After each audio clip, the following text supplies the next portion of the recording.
I'm a God-fearing, hard-working, happily married father, poet, and minister that was born and raised in Central Virginia.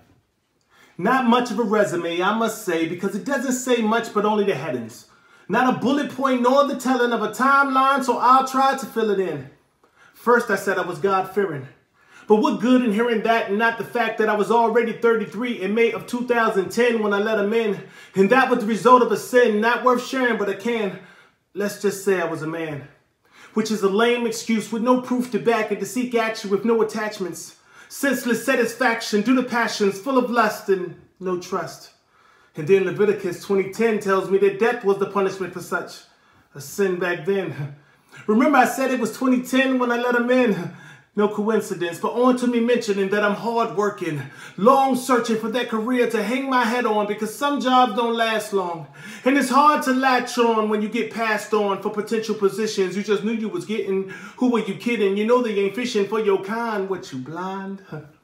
That's what them demons said. Made a brother lose his head, his job, and almost his pregnant wife-to-be, and I had just lost my mom, and that dropped the bomb on the family.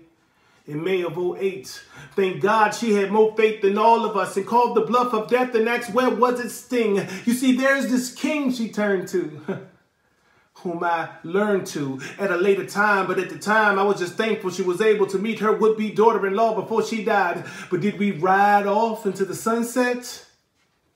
Nah, more like the sun itself, because the heat could melt bricks the first year. It was that severe, but it was December 26, 2009 when we combined. So that first year was 2010.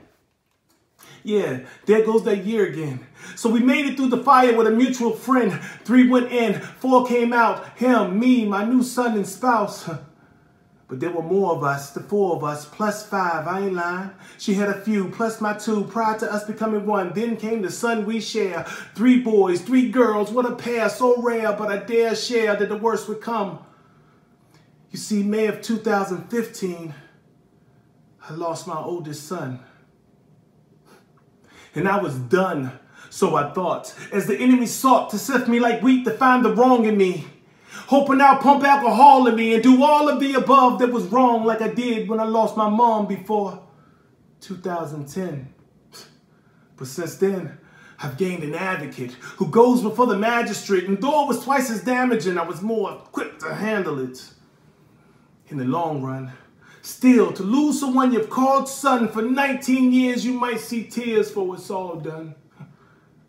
And he was awesome.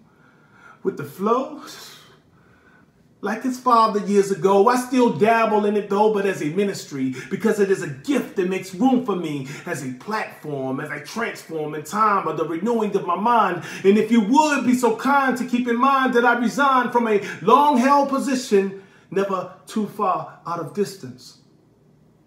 But see, there was no pension. So no planning for a future, so I abandoned what I was used to, like intoxicating trends.